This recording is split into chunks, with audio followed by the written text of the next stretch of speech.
this really exciting collaboration with Joe Salvatore and the Data Performance Lab. I am so grateful that you came out. This is a really experimental project for us. A little bit about what we do. The Art Services Institute is about this idea that art is research, that art is a way of learning that's unique. And so you are here helping us with that. That's why everyone has worksheets. It's why we are recording and live streaming, because we want to look at the experience of this evening and study it for a better understanding of how our perceptions are affected by the visual, by the spectacle, and how this kind of performance might be a tool for seeing our politics, among other things, in a more clear way. So it's an experiment. We have no agenda. We have no conclusions. We genuinely don't know what's going to happen right now. So we're really grateful for you to come along with us on this one. So there are some limitations and some scope to this. As you may very well be aware, there are 23 candidates for the Democratic nomination for President of the United States. That would make for a very long evening. As much as we want to do that, we have taken some curatorial directive and selected 10 of those candidates to examine tonight. That selection was based on polling, based on fundraising, based on media prominence. I also want to mention that we've had the great fortune of collaborating with Detective Schwartz, a journalistic consultant who was doing our research and curation of clips and policy statements. Matt has written for the New York Times Magazine, the New Yorker, the Intercept, and we leaned on him to ensure that there was also a degree of journalistic integrity to the selections that we were making. So we really see this as a collaboration between many different fields of knowledge production and dissemination. The first thing I wanted to ask of you, the audience, is a prompt that you'll see on your worksheet. The first facilitator prompt is a question I wanted to ask. And I wanted to have you both respond verbally and make a note to yourself about what you think. The question is, where do you get your information from? And where does your knowledge of the candidates and their policies come from primarily? If you think about that, write it down. Does anybody have a quick answer? Twitter. Apple News, late night talk shows. The New York Times. European media. European media. Podcasts. Cool. Yeah. I don't have an answer. I don't know. This kind of thing. So make a note of that. You will then see that you have these worksheets in front of you. And we wanted to provide you with this as a way of allowing you to capture notes and thoughts and feelings, not feel constrained by charts and grids to a certain extent, but it will allow you to track your experience of the evening, and I invite you to use them however you want, just so that you can keep track of these statements of policy that you're going to hear, and your responses to them, and be tuned into lots of different kinds of responses, emotional responses, cerebral, intellectual responses, affective responses. Use these worksheets for anything that you want. You don't have to put your name on them.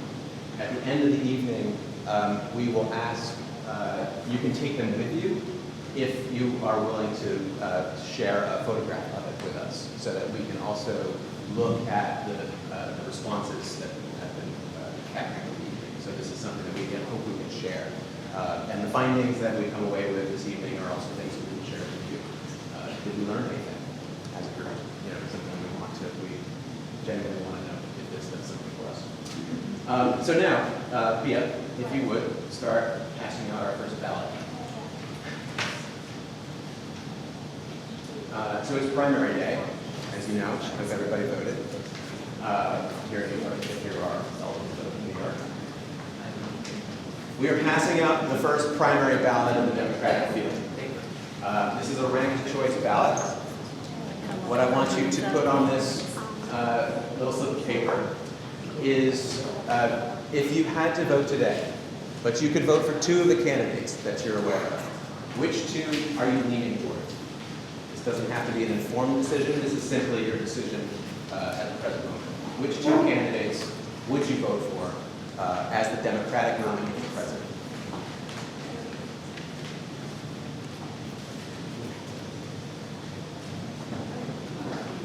And as soon as you have your ballot ready, you just hold it up and be able to collect it. Yeah, seriously.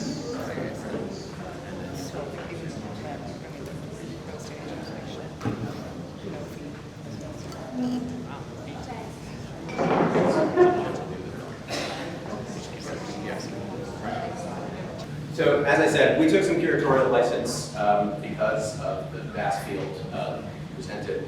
The 10 candidates that we are going to be hearing statements from today, let's see if I can remember them.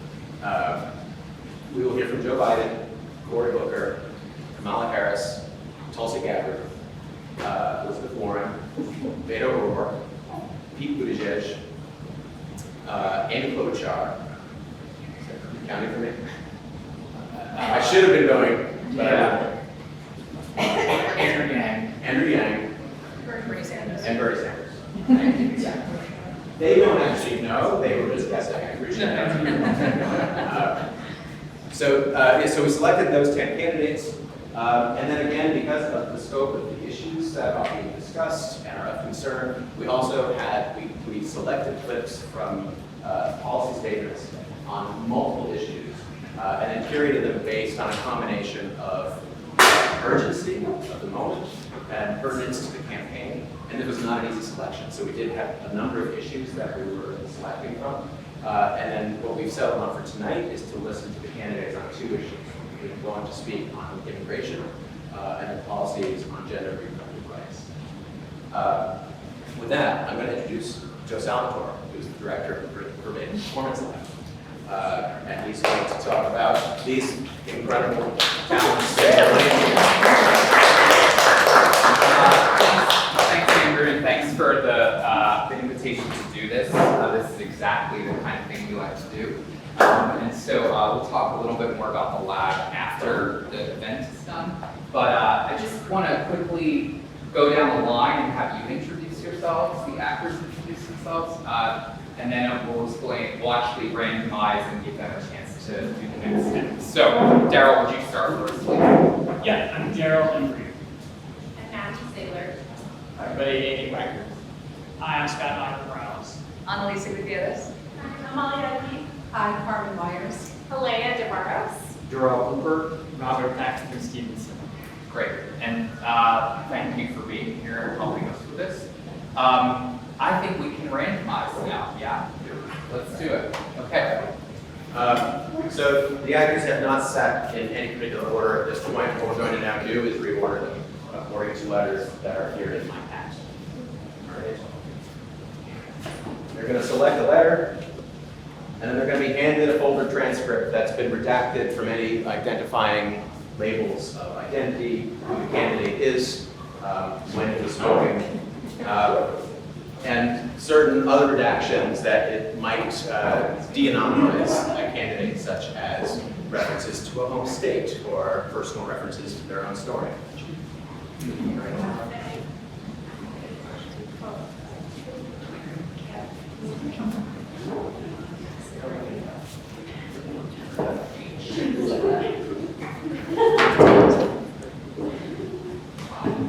Actors, once you have your letter and your folder transcript, I'm going to invite you to enter the lounge to take 2 minutes and review 2 transcripts. The first one will be reading. Hold on 1 second. Andrew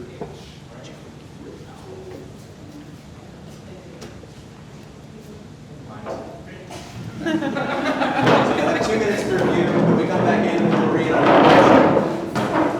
So I want to explain what the actors have. Andrew mentioned that they have a redacted transcript, but the transcript actually is different than what we would refer to as a flat transcript that sort of just looks like a paragraph on the page. The transcript that the actors have actually designates a speech pattern. So let's team of transcribers, Anthony Harrison's one of the transcribers, Ian McCabe, Keith Huff, and myself, took raw transcripts that we took the media clips and ran them through a transcriber. It spits out a raw transcript that we then cleaned, added in disfluencies like stutters, pauses, and the transcript looks like poetry on the page. And so these 10 actors have been trained in a particular way of reading the transcript so that they acknowledge that speech pattern. And we believe in the lab's work that the speech pattern actually also gives us information. That how someone says something is just as important as what they say in content. So these actors are now taking a look at these transcripts just to sort of get a sense of what the rhythm of speech is. To be transparent, they have received a packet of transcripts in advance on Sunday, but those transcriptions were randomized in both issues. So like the first page of immigration was not the same as the first page for gender reproductive rights. So there's no way that the candidates matched up in those two packets. And they did not know until Andrew said who the 10 candidates were, who the 10 candidates were. So they are sort of looking at this with a fresh set of eyes, but they have seen all 20 transcriptions prior to this moment. So the idea is when they come back in, I think we're just going to go A through J, and you'll hear them on immigration, and then we'll hear them on gender reproductive rights.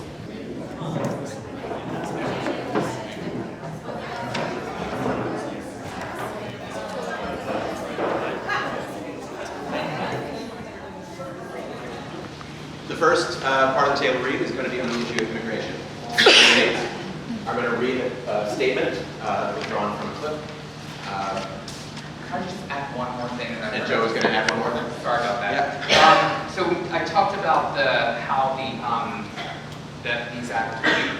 We've debated back and forth about whether this should be a flat read, meaning that the actors don't add any affect to it. But we thought that doesn't make sense because a candidate would sort of embody some kind of position as they speak vocally, right? So the actors have been instructed to, if they were running for office, to sort of give it a little bit of their own personal sort of take on this. The pattern gives them some information about what that take might be in a transcription, but they've been instructed to sort of, it's almost like you would do a cold read for an audition. Okay, so that's kind of where they're living right now. Okay, sorry, Andrew. Thank you. No worries. Yep. So really, without further ado, we're going to listen to candidate A on immigration. Well, you got to be careful about defining the word immigrant. What they are talking about is completely opening up the border. That is the question. Should we have a completely open border so that anybody can come into the United States of America? If that were to happen, which I strongly disagree with, there is no question in my mind that would substantially lower wages in this country. When you have 36% of Hispanic kids in this country who can't find jobs, and you bring a lot of unskilled workers into this country, what do you think happens to that 36% of kids who are today unemployed? 51% of African American kids. I don't think there's any candidate for president, none, who thinks that we should open up the border and not see that as having a negative impact. So, to my mind is, what do we do? And how do we address the problem of 11 million undocumented people in this country today?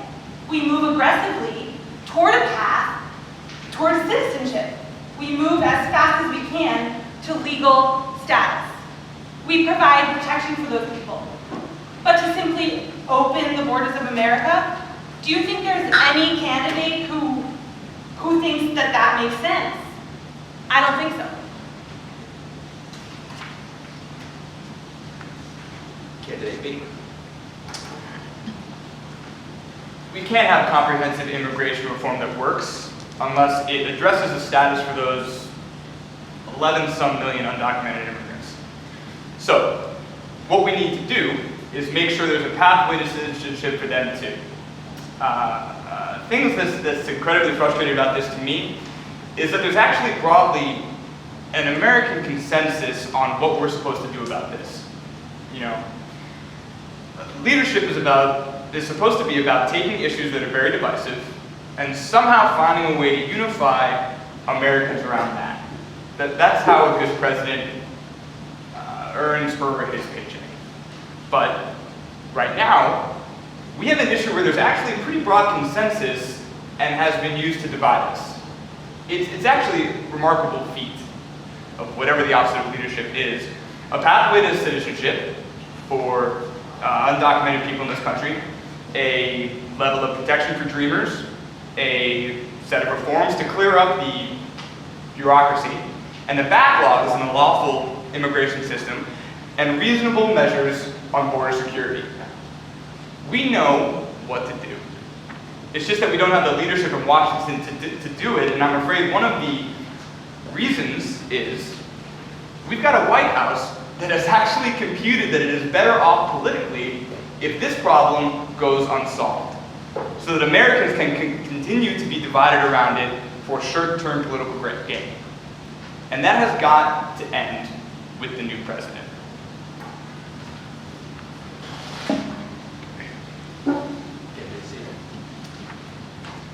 So on the immigration system, I know that immigrants make our country stronger. To me, we need to create a path to citizenship for people who are here and undocumented. There are over 12 million people who are here and undocumented. Many of them are paying taxes and have American children, and having them in the shadow economy is bad for everyone. It's bad for them, it's bad for the entire country. So we need to bring those people out of the shadows into the formal economy and have a long-term path to citizenship, even while trying to improve our current intake system, enforce the southern border, and make it so that we can attract talented workers from around the world.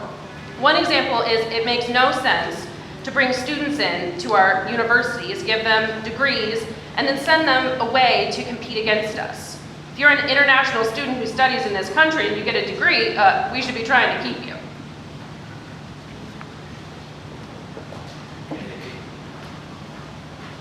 We saw 400,000 apprehensions at our southern border last year. To put this in perspective, in the second year of the George W. Bush administration, there were 1.6 million apprehensions.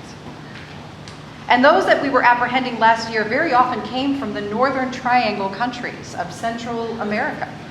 And they were fleeing the deadliest places on the planet and making a 2,000-mile journey, much of that by foot, some of it atop a train known as the Beast or La Bestia, or to come here in an attempt to follow our asylum laws. We met those asylum seekers under this administration with cages for their kids.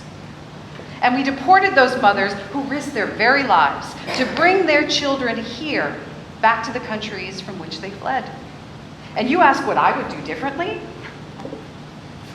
I would never again separate another family when they come here at their most vulnerable and desperate moments. And I will make every effort, and we will spare no expense, to reunite those families who have already been separated.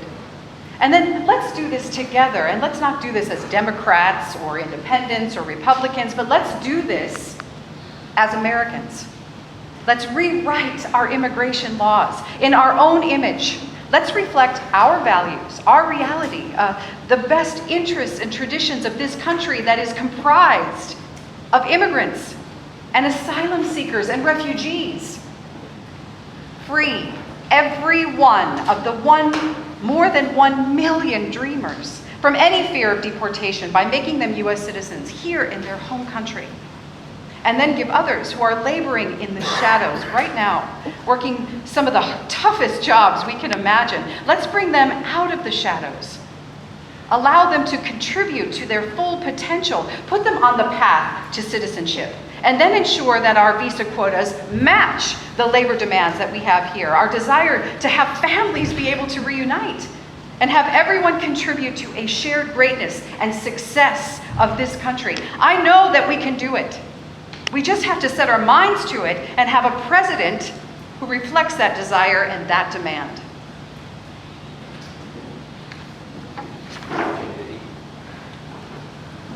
When we look at what's important for the American people, what they're concerned about right now is, what do Donald Trump's policies mean to them?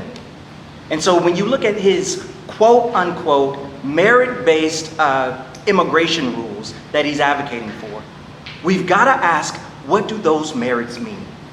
It appears that he's talking about only allowing people in this country who have a certain degree, who maybe have a certain amount of money in the bank, or who may be coming from countries that maybe they don't necessarily need to leave, as opposed to having a definition of merit that may not meet those material requirements. But really, what we're talking about, people who have that hunger, who have that drive and determination to come to this country, work hard for themselves and their families, and that deep appreciation of what that freedom and opportunity means that this country represents around the world.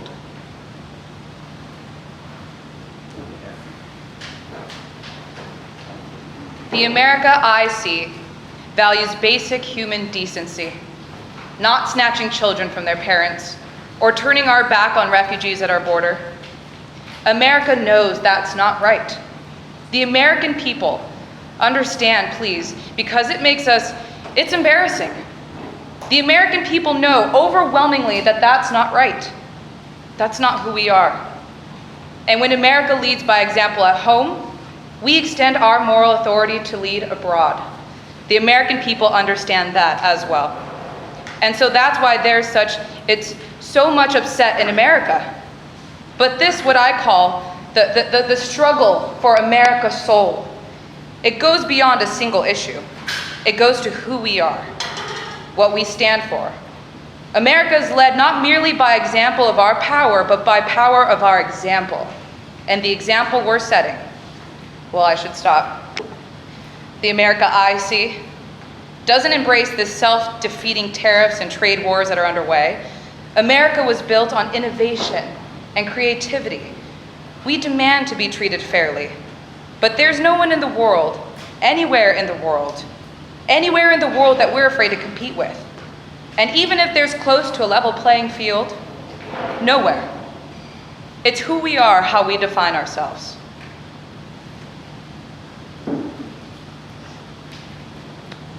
So we do have a problem at the southern border. Democrats should not deny that we don't. Nations should have borders should be respected.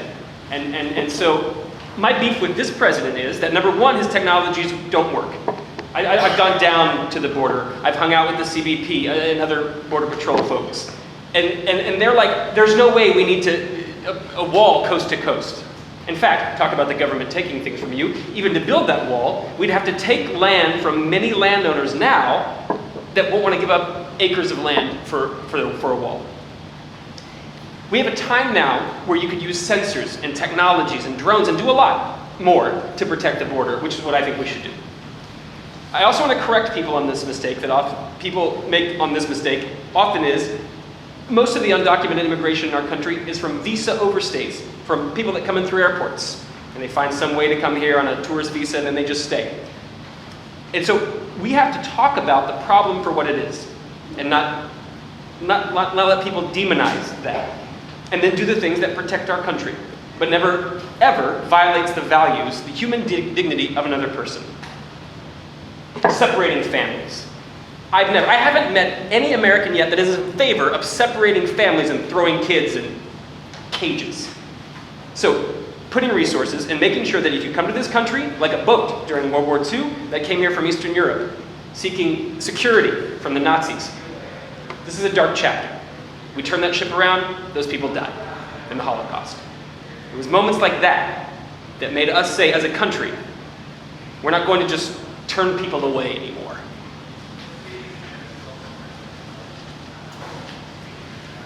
So let me just start where I think of our whole immigration policy, and that is we need to have policies on immigration that are consistent with our values. We are a country that is built on our differences. That is our strength, not our weakness. And when people come to the United States because they are fleeing terror in Central America, they fear for their lives, then we have a moral responsibility to listen and to be there.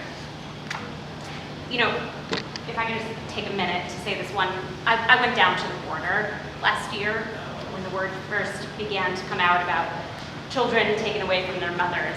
And I just want you all to envision this. Think of a big old Amazon warehouse, dirty and smelled bad. And when I walked in, on my left were cages, maybe 10 feet wide, 40 feet deep, a toilet in the back corner. One after another, crammed full of men. On the right, one after another, crammed full of women. And then you walk into the main area and there were cages the size of this central area here with nothing but little girls in it. And over there, nothing but little boys. That's not who we are. That is not the country we want to be. And an immigration system that it is ministered so that it is not able to tell the difference between a criminal, a terrorist, and a 12-year-old little girl is an immigration system that not only is not keeping us safer, it does not reflect our values. I will not support the building of a wall that does not make us safer. The administration itself, people within it have already said, this is not about security, this is not about how we're going to make ourselves safer. The kind of wall that is proposed now is a monument to hate and division. We are a better country than that.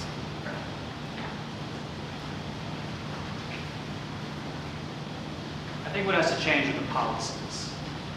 And the people that are making these policies are making horrendous decisions like separating kids from their parents.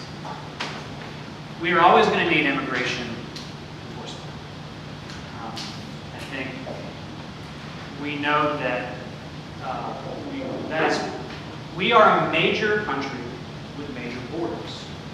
So to me, the issue is, what are those policies?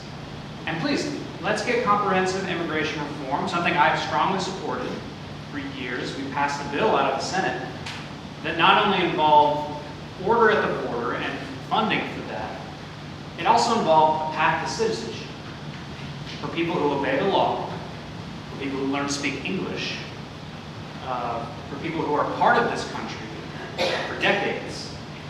And that's what I think we need, which of course includes the Dreamers, includes people who have been here legally. This is what we need to do. And I am just appalled by this administration has been talking about immigrants. They don't diminish America. They are America.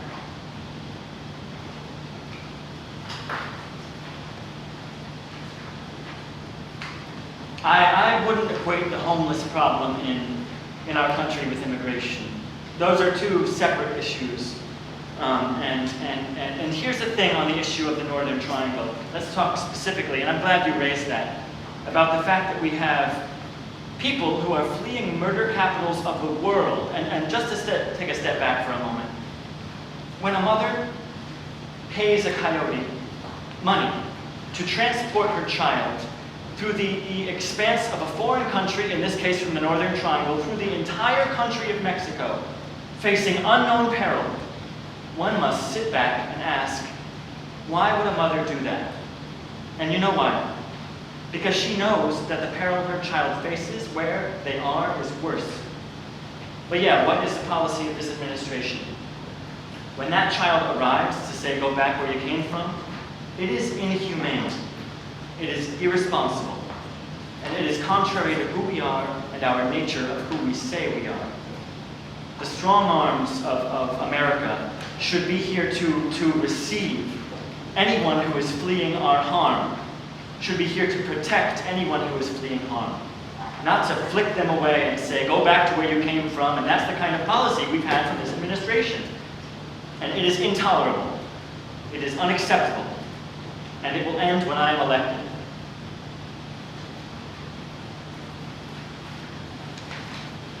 I want to give everyone a chance to finish your notes, jot down some resolving thoughts before we begin the second issue.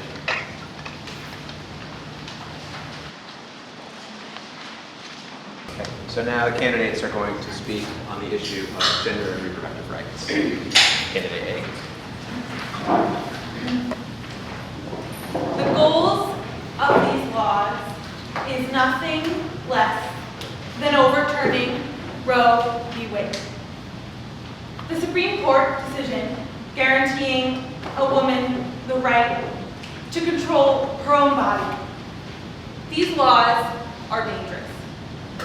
They are regressive, and they are blatantly unconstitutional, and we will fight them in every way possible. Because if they are implemented, the consequences will be absolutely disastrous and threaten the very lives of women. We're talking about life and death issues here.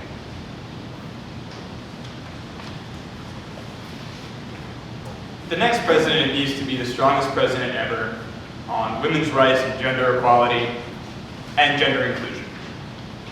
Especially if American women are going to take a chance on putting a man in again. And so step one, appoint justices who understand that freedom includes reproductive freedom. So for starters, that's how we begin, and this is a really important issue that's obviously right now we're seeing it in such an alarming fashion. It's showing what the stakes are and why these elections matter. And we have to recognize that if we don't all stand up for each other, we don't know whose rights are going to be on the chopping block next. So, I don't have to be a woman to be ready to stand full-throated at the side of women, fighting for autonomy, just like you don't have to be gay to be able to defend gay marriage, and we don't have to be black to point to racism in the criminal justice system. All of us are in this together. So, I don't think that men should have anything to do with deciding women's reproductive issues.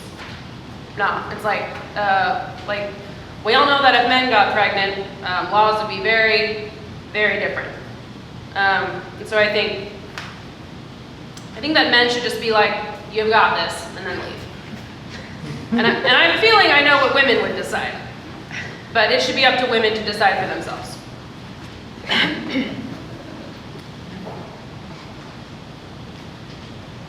For so long, women have been leading this fight, shouldering the burden of making sure that their reproductive rights are protected.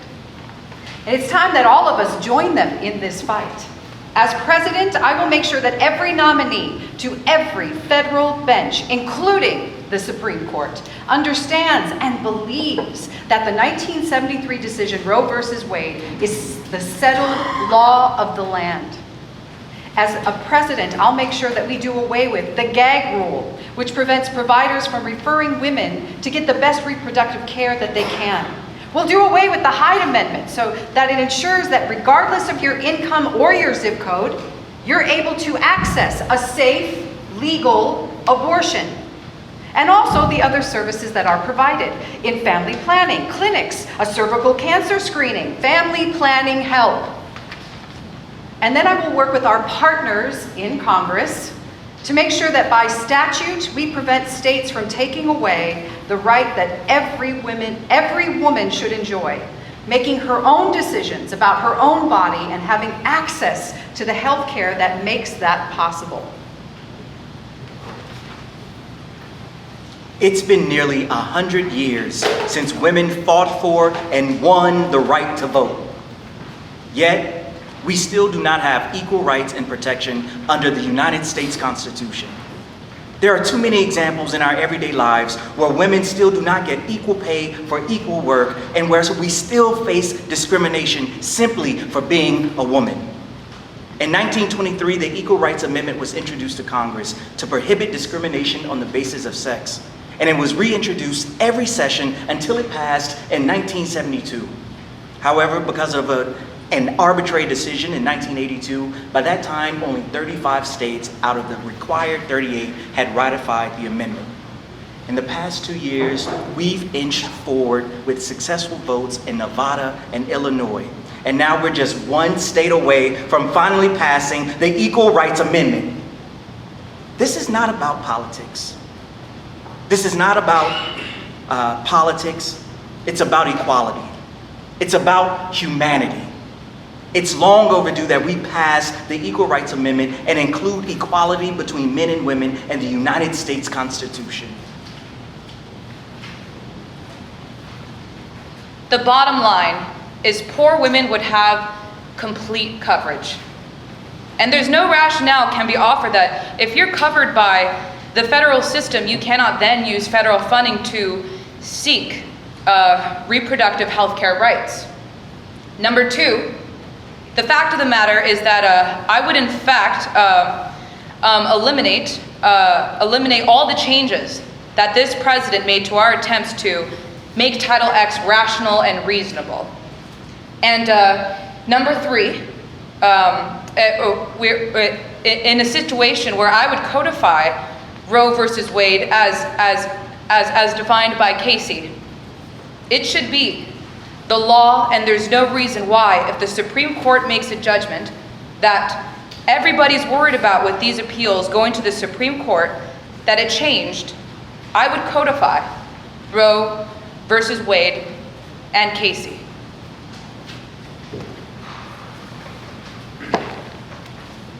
These bills are first and foremost an attack on low-income women, which are disproportionately African American, because if you're a woman of privilege, you can find other ways to get access to health care, which is abortion, is health care. And so this is almost to be counterproductive. The states that have had the biggest drops in abortions and unwanted pregnancies are not the states that are attacking women and taking away their rights. They're actually CSI Colorado that lowered the abortion rate like 40% by focusing on low-income women and expanding their access to contraceptive care. You empower women. Not only will you get, if you're a person that is morally against the idea of an abortion, you actually, by leaning into women and empowering them, not only will you get what you want in terms of lowering those abortions, but women will have better control of their economic destiny, better control of their health and well-being, better control over making decisions over their body. People should be able to control their own bodies, period, full stop. And fellas, we can't just sit back and say, this is a women's issue. It's not. It's an issue of people. It's an issue of human beings. And we were just talking about the mass of being able to take fundamental liberty of having control over your own body. There was a teenager that testified in Alabama who had been raped by a family member. And they have now basically said that the doctor who would perform the abortion is going to have more criminal liability than the rapists themselves. That is insane. And so as president, I'm going to expand access to Planned Parenthood. I'm going to codify Roe v. Wade legislative, and I'm going to create an office of reproductive freedom in the White House. So we can address not only having women have access to contraceptive care, health care, but actually start to deal with these issues of, hey, I love children, but we lead the industrial world in stillbirths, and in low birth weight babies, and in infant mortality, and in maternal mortality. And we need to have an office that is coordinating women's access to reproductive care.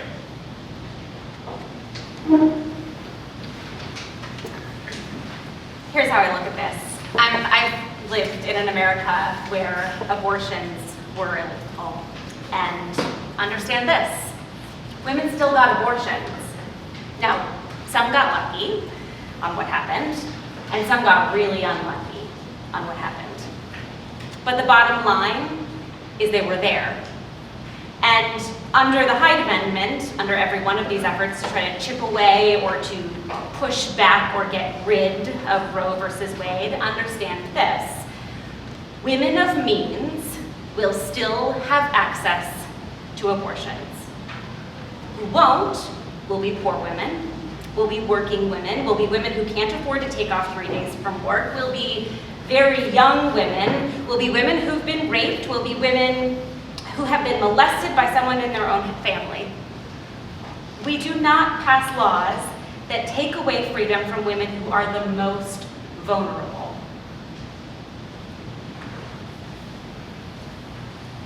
I'm okay with the law. And what the law says is that in the 3rd trimester, it is allowed to protect the health and the life of the mother. But that's not what the president said. The president misled the American public. What he said at a rally was basically, a doctor would be holding a baby and kill that baby. That's illegal under the law. That is already a crime. I think to protect the life and the health of the mother, that is exactly what the Supreme Court ruling says. And I'm okay with it. But I just think it's really important for your viewers to know, because there's so much misinformation out there, that what these laws do is extreme. There are a number of Republicans who have said they are opposed to them. They are extreme. Then you have the president misleading the public and telling them that this is basically about killing a baby after a baby is born. That is not what this is about. That is a crime. So I think what people have to understand here is that we are at a point where it's not just Alabama. This has happened in Ohio. This has happened in Missouri. This has happened in Georgia. There's a law that's being passed in Michigan that the Democratic governor is going to veto. This is happening across the country. And people need to know what's really going on here. This is a violation of civil rights.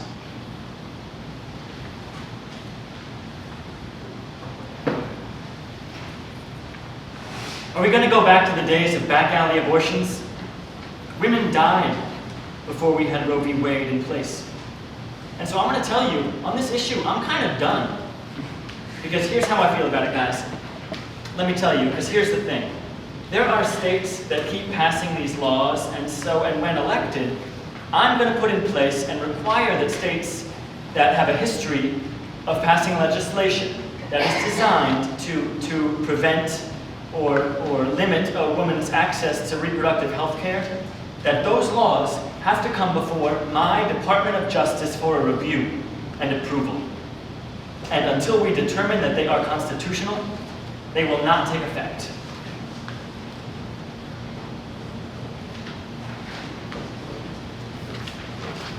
Everyone's going to have another moment to take your notes. And before you discuss anything with your neighbors, which is something we're going to ask you to do in a moment, Beatrix is passing out the next ballot. Go ahead. We're now going to ask you, before discussion, place another vote for one of these candidates. Understanding the limitations of the project and the experiment, these are two issues. There are a lot of variables in play. This is purely for science. Just one this time. So mark the letter? Yes. Yes. Choose a letter. Actually, draw a portrait. Whoever's more efficient. And I would ask, as much as is possible, not to discuss with your neighbor who you think who might be. Not for yours. Yes. And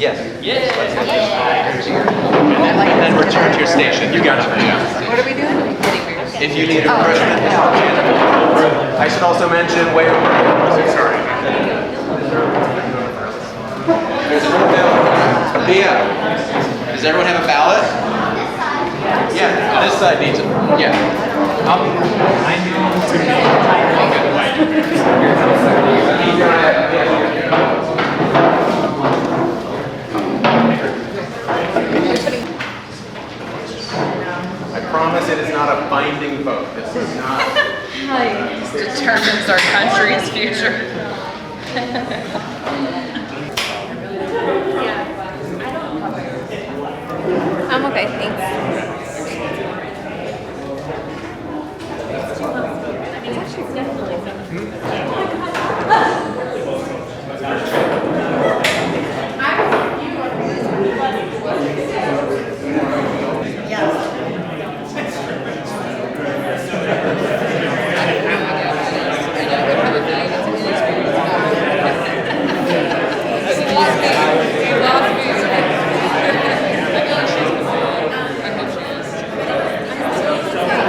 a personal experience, this is what I was reflecting, we each had a personal experience with, let's say, the debates, and then right now you just all just got online and started to share, right? And something happens in that mixing. So that's kind of why we wanted to have that opportunity for sharing.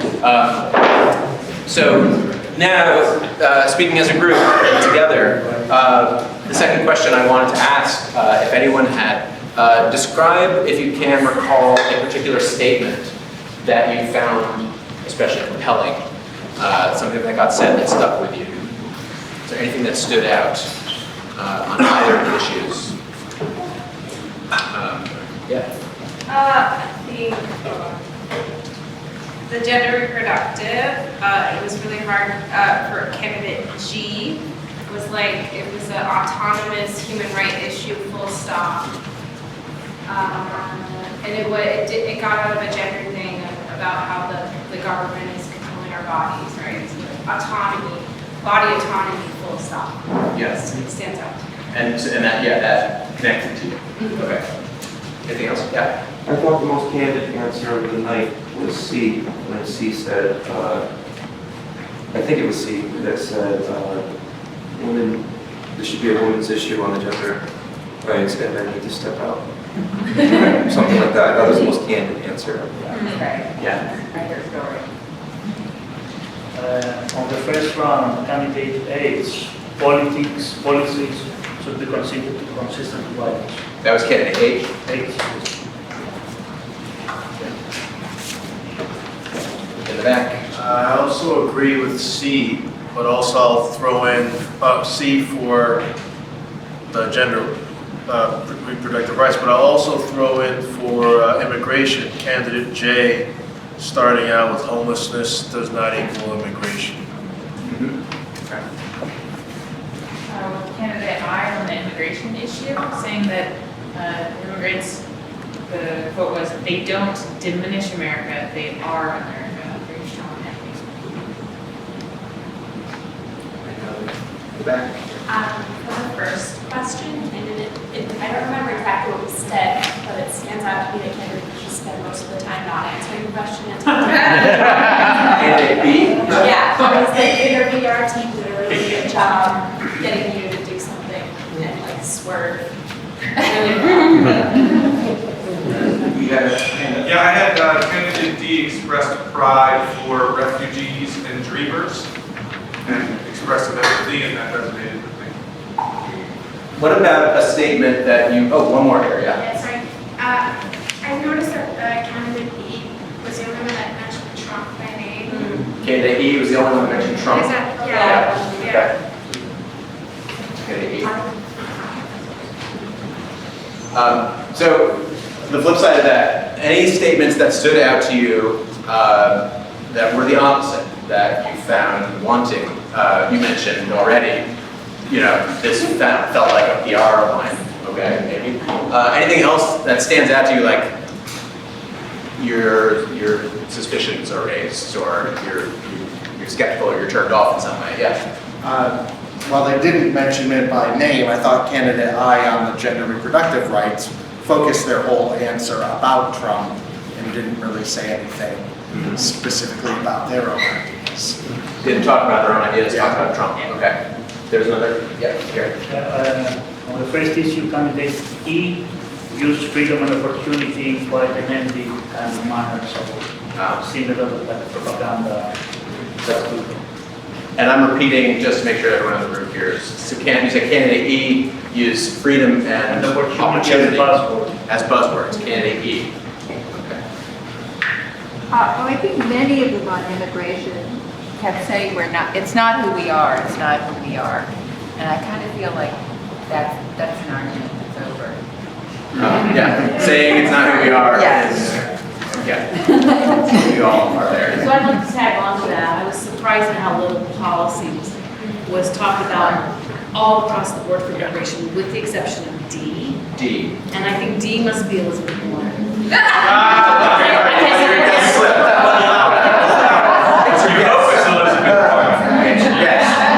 Exactly, right? It's true. It's enough. It's like, this is not who we are. It's like, then what? Immigration is seriously complex. and it's gonna require some seriously complex policy. Yeah. So I was super conflicted on candidate G, because in the end I was like, oh, okay, but I felt like on the immigration policy, he's the person, the actor, I'm saying he because of the actor, but he started with problem, and all countries need borders, and it felt very law and order, and like, I've seen his technology doesn't work, and I felt like, is it Mark Zuckerberg? Like it felt like a kissing contest a little bit, like, I've got better technology than Trump, like, he doesn't know what he's doing, let me drive his ship, like. Wait, so okay. We got Mark Zuckerberg. We did not slip Mark Zuckerberg again. Missing contest with Trump. That's thank you.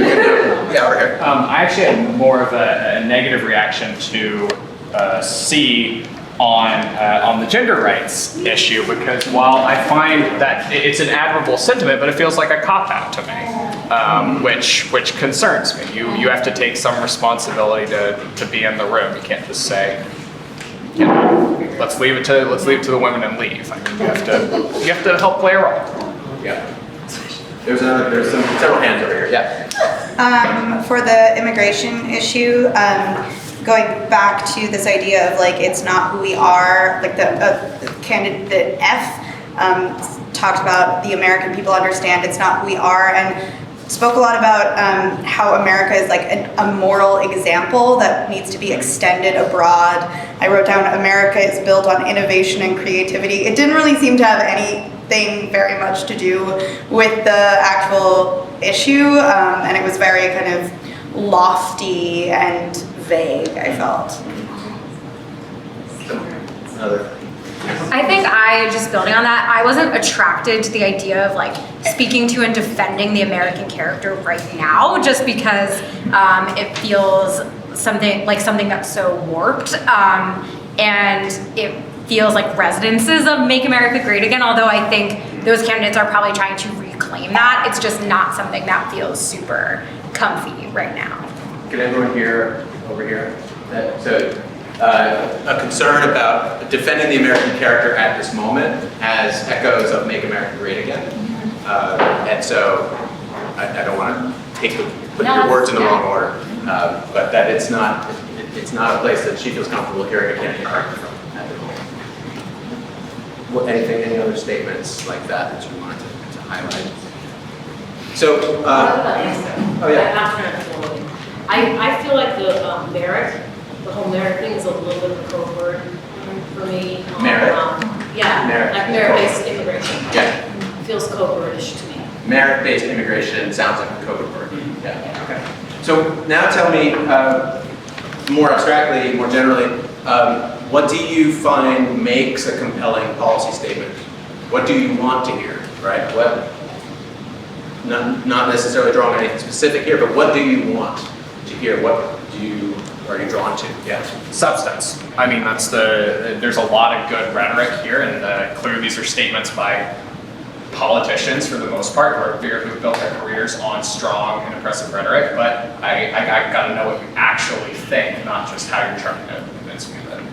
How do you find that? Is there it's tough, but I mean, I want specific, I'll point out an example. I think candidate D on the gender issue ran down a list of like specific laws and policies that were in place, clearly demonstrating they knew what was in place already and what needed to be changed, and that stuck out to me more than anything else.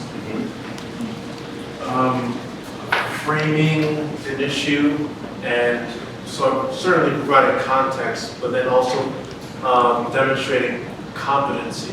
So give a frame so I get a sense that you understand what you're talking about, and you understand beyond your own, I'll say identity, but whatever, because this feels like a buzzword right now. How it affects others, and then display a sense of competency through, yes, substantive dribble, but something that gives me a sense that, okay, you've given this real thought and you have a plan of action. Yeah, so framing an issue, demonstrating competency on an issue no matter who you are. Yeah, I don't need every single bullet point, but yes, exactly. Yeah. And then having action, having a plan of action. You don't waste your 3 minutes doing an emotional appeal. Don't waste 3 minutes doing an emotional appeal. Yeah. And actually talk about policy. I think only 2 people, most everyone, literally, I think 2 people talk about legislation on both issues. The others, most others basically said, this is what I'll do. The notion of that this is, once again, not a question of legislation, not a question of policy, not a question of codification, but literally a question of will. And then a lot of the candidates I appreciated understood where Americans stood on it. That made me actually feel like I was in a democracy, right? Like saying there's a consensus on this, or this is actually how Americans feel on our current president acting this for this way. Yeah. So some of our friends were clearly like more comfortable speaking about these issues, and some were more forced. And I found that the people who were more comfortable talking about how they felt about these issues was way more compelling than people who were trying to make it fit into the box. So some felt more comfortable, some felt more forced, and therefore those who felt more comfortable. It was more authentic. You'll listen to them, they're more authentic sounding. Okay. Yeah. Candidate Jay, Jay. he opened up an issue about federal versus state, which I think is very important. It's a dispute that needs to be happening. So that, of course, was a statement as a non-American. Yeah. Again, Jay spoke about issues between federal and state, and that's an important degree of nuance, right? So, yes. So when hearing or someone talk about policy, I always value when they understand the nuances when it affects different types of Americans. So like the gender reproductive rights, like a couple of them brought up the differences in class and all of them and how it's going to affect poor women.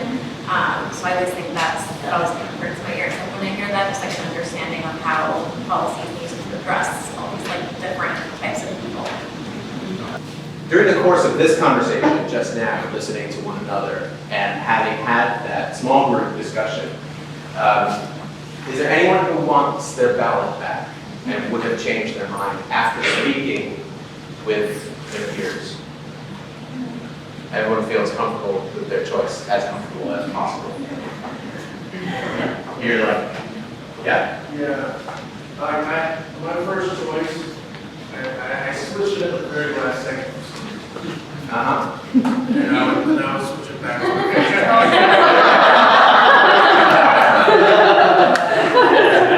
Make sure you don't go to the polling place alone.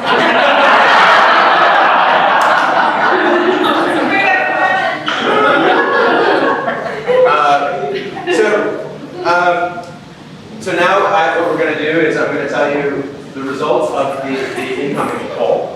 The first straw poll, when everybody first entered the space and was just leaning a certain way, it was a tie. As many of you are leaning towards Elizabeth Warren, as you are leaning towards Bernie Sanders.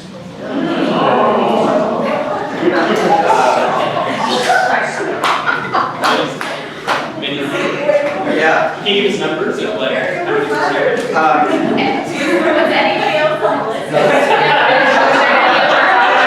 So looking at the group size, there were 8 number 1 votes for both Warren and Sanders.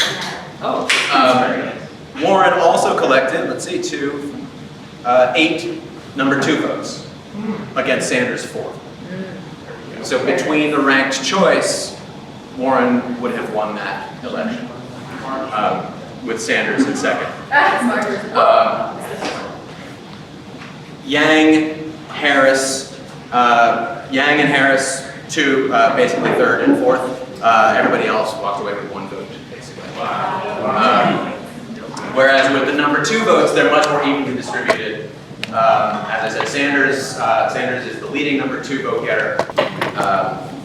So that was the result of the first poll. The second poll, after you heard all the policy statements, something weird happened. Joe Biden.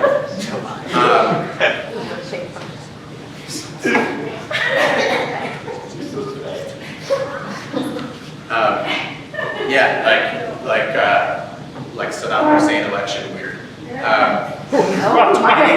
21 votes for candidate D. I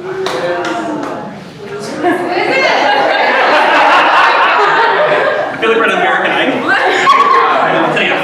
So by a significant margin, candidate D was the winner. The runners-up were G and H at an equal margin. Once again, everybody else all the single vote. You have, I do. Okay, you have the full. Wait. So Joe. What I want you to do. Yeah. Okay. And we're gonna do it like this. Yeah. Okay. Here. You want to help us? Okay. What? So, my stomach. Oh my God. Okay.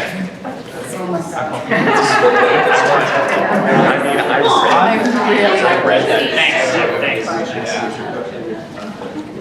Make sure all face then first. Yes. Who is Dean pointing at? I don't like this pressure. I know y'all got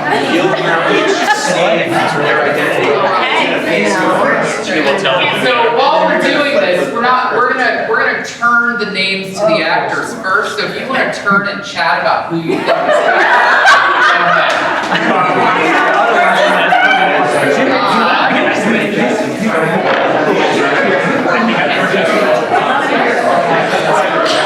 How many people are in the room?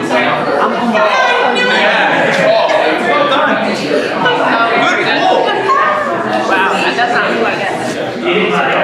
I got this feeling. Whoa! Pull that. Thank you.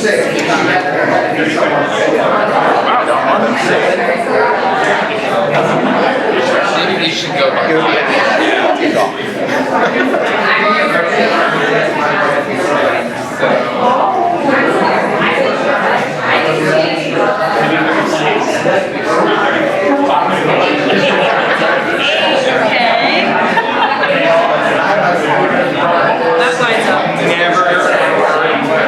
Couldn't tell you when you sound no.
Can you share?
they guessed when they voted. They did get, you all guessed when you voted. We think. Are we doing a 1, 2, 3? So, yeah, 1, 2, 3. Terrible.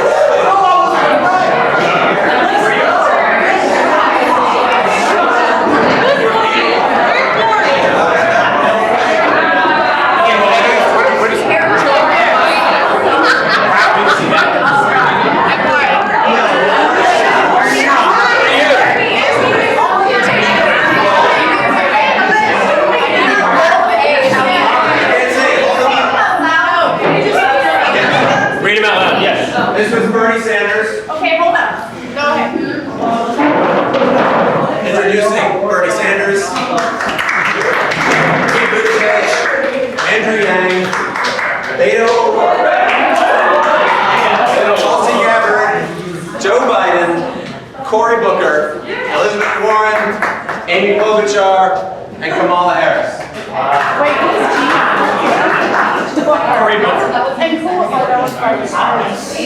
I'm going to start this open discussion with a prompt, which is, other than the identity of these candidates, is there anything that you know now, even about your own preferences, and about what compels you, what draws you, that you didn't know before this experiment? But I like Beto O'Rourke. Who do you like Beto O'Rourke? I know absolutely nothing. I got them all wrong. I got them all wrong. And I thought I might get one of them right. At least I got them all wrong. Yeah. Yeah. Anything else? We need to do it nationally. Do this nationally. Yeah. Yeah. Sign us up. All on board. I thought before they were revealed that Warren and Harris were the best storytellers, and gravitated toward that because it made me think that they were the most empathic, which also led me to believe that they were probably minority candidates. So it's just interesting to think about my perception of the world having been challenged, and it just makes me have questions about maybe why it's really is and what sort of gives me that same.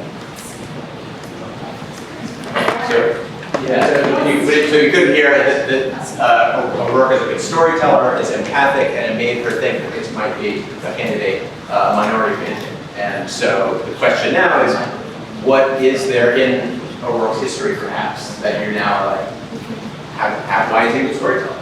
Where did that quality come from? Yes. It's interesting to see who and what people were drawn to based on the speech patterns and their passion behind what they were speaking about, as opposed to like watching them on CNN or on Twitter or all these different platforms that we've seen them on. It was interesting to see, oh, well, this is the popular one, this is what I'm drawn to, and to hear it just from a different voice completely, how much more they were drawn to a different person just by their words, their speech patterns. Just listening to words and speech patterns, right? Exactly. Yeah. Sir, yes. Yeah, when I was listening, because this is the Democratic, like, I'm gonna vote for the Democratic nominee whenever they are. But I was listening for someone mention buzzwords, or also there are words that I think are red flags that lean towards more conservative ideas.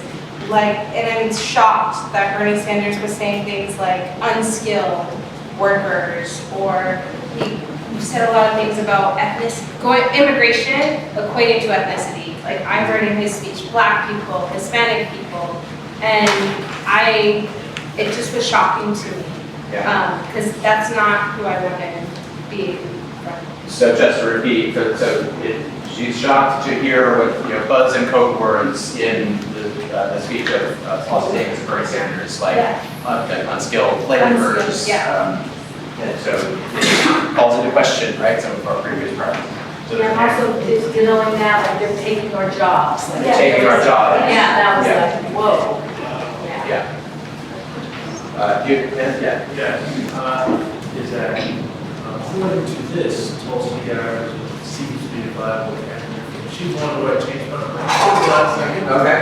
And because I only hear her talk about, obviously she's a veteran, but talk about war and foreign policy. So it's interesting So the statement was that, not necessarily changing your inclination, but at that last minute, choosing Tulsi Gabbard, who you had not previously considered, suddenly now you listen to her, maybe, I don't know. Yeah, I would just second that. Yeah. I've not really listened to any of Tulsi at all. Yeah. And after tonight, I was like, oh. Okay.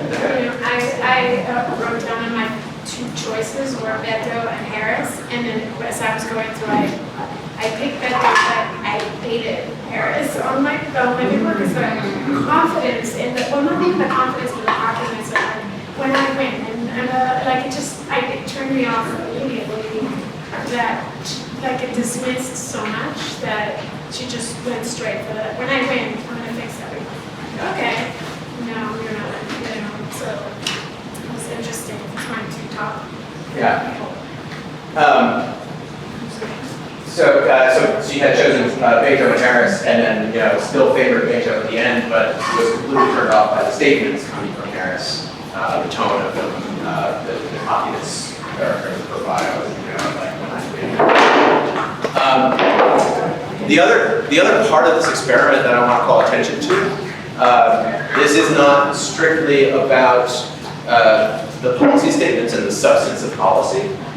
We also did put, and randomly, put those policies into other bodies, which was a big part of the work that Joe started with the Verbatim Performance Lab with her opponent by switching the genders of Trump and Clinton and then studying perceptions around those. So I also wanted to just, explore thoughts about, the actors themselves embodying these different candidates. And what other factors are in play when your preferences are developing? Any thoughts about that? Yeah. I think it's really hard. I always think of my mom. She's like super opinionated. So I think it's really hard in politics for anyone to have a carte blanche.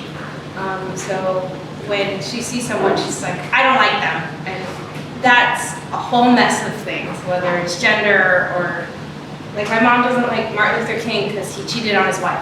Like, it's a real, so those kinds of things are really hard to get rid of people's perceptions of someone. When they see Hillary Clinton, they see something. You know what I mean? Like it's hard to have a carte blanche in an election and hear things the way we've heard them. Yeah. Because they see something else. They see everything that else is thrown in our faces. Yeah. So no candidate has a carte blanche, regardless of who they may be. And I think it's very hard to get past that. Yeah.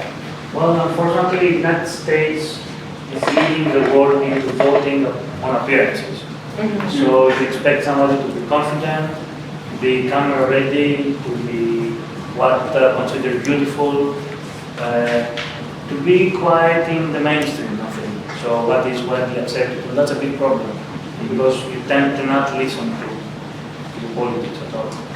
So the idea is that America leads the world in voting on looks. How do you explain the current situation? Well, he's very attractive to very specific kind of voters. Yeah, but the question beneath that is, how do you look past, the surface? If I can actually seriously address that, Trump had a very specific media persona that vocalized very specific people to some part of the population that usually don't vote. So that's what he did. Yes, of course, he doesn't go into looks, but he had a media personification that was quite strong and very, very successful. I feel like it also has to do with the order. Or is that your next question? No, yeah, tell me, I don't know, yeah. I mean, it's interesting that the last three were Warren, Klobuchar, and Harris, because I felt like there was like a building that happened between the three of them. And, for me, I was responding to all three of them much more than I was to everybody else. And, I felt like they had the best arguments, but, in the end, I chose Warren.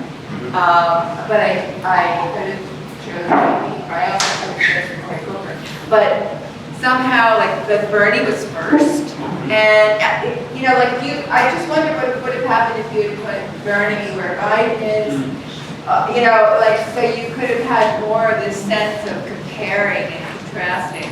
Whereas also, the other thing was the first person, it took me a while to get warmed up. You know, like, really able to, like, zoom in and, you know, so, yeah, I think later's better. It's good. That's market research for candidates, we can tell that. I had too many points about this. I come from a theatrical background. If your point for this evening was to disconnect the candidate from their platform and their image and whatnot to their words and their policies of what they're trying to say, if that was the point, then displaying the actors in front of us was the wrong choice. Because I automatically had favorites. As soon as you sat down, I was like, I like 4, I like 3. You know, it's human nature. We can drive by, you can sit in a car and see someone in a second on the side of the road and know whether or not you're attracted to them, whether you think they're a good person. Like, we intrinsically put these things through. So, I don't know if that was your point, but if that was your point, you would have been much better served bringing them all in with no letters or anything, saying, this is our cast of actors, thank you actors. Actors leave and go somewhere we cannot see them. They speak in a microphone. And then you say, this is B, and this is C. And now I have no idea what does your voice sound like, because I didn't hear you speak before you see what I'm saying? Oh yeah. And it sort of disconnects that. So I found it hard for me I found myself liking an actor's performance necessarily more than what they were saying. And I found that confusing to separate if the point was to hear what they were saying.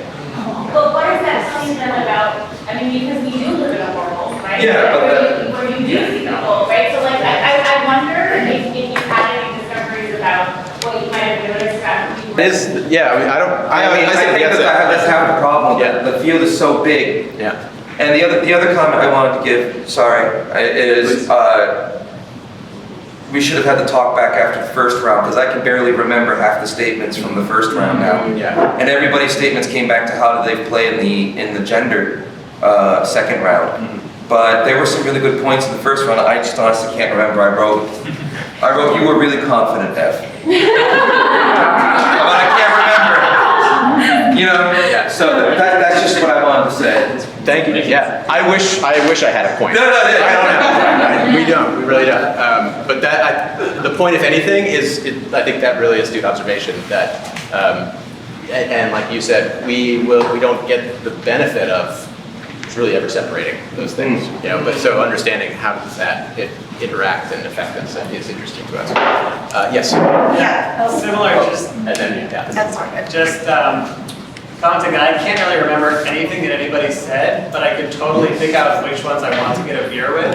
So I guess which ones all right. And I wonder if you could try to like validate that by looking back. Like, there's an unknown here about who's going to be elected, but you could go back and do this from previous elections. Like, what if you did this from like 1964 and you had 10 candidates from the Democratic field from 1964, and you were like, okay, and they all read their policy statements.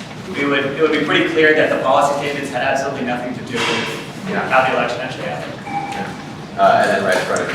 Oh, yeah, just to your point, I think someone earlier mentioned that Kamala Harris was one of their like top candidates, and then hearing Kamala Harris's words in this context and the confidence with which they were spoken was kind of a turnoff, and I wondered if like that was in any way impacted, I'm sure it was, by the fact that there's a white man reading the words of a woman of color, and like how that's like differently perceived by different people depending on like the identity of the person delivering the words. And I think like for me personally, something I find very compelling about Harris is her confidence and the the confidence with which she delivers everything that she says, but then in this context, it could feel a little almost condescending in a way, so. Right, Yeah. which is fair, and Yeah. everybody here knows also Yeah. who they are, and Yeah. yeah, it's like, that's coming from a white man, that's a very different, it's a very different sensation for us. Yeah. On that note, and my last question, thinking of this kind of cognitive dissonance experience that we've all gone through, would you say that this exercise has had any effect on the way that you will make political decisions in the future? Has this exercise had any effect on the way you think you will make political decisions in the future? Has this changed the way you will approach the debates and the campaigns in any way? I think this is a sound exercise. I'm not kidding like CNN should. There was a shift in how we all felt at the beginning of this to the end. And I don't think people can do that without some sort of cognitive dissonance, some sort of framing, some sort of artistic framing that's gonna take us out of how we normally consume things. It's an exercise. People need to be put through an exercise. Like, people aren't gonna do this naturally. So I think it's amazing. And also everyone in this room, I felt much more comfortable by the end of it to talk to people behind me, in front of me, next to me.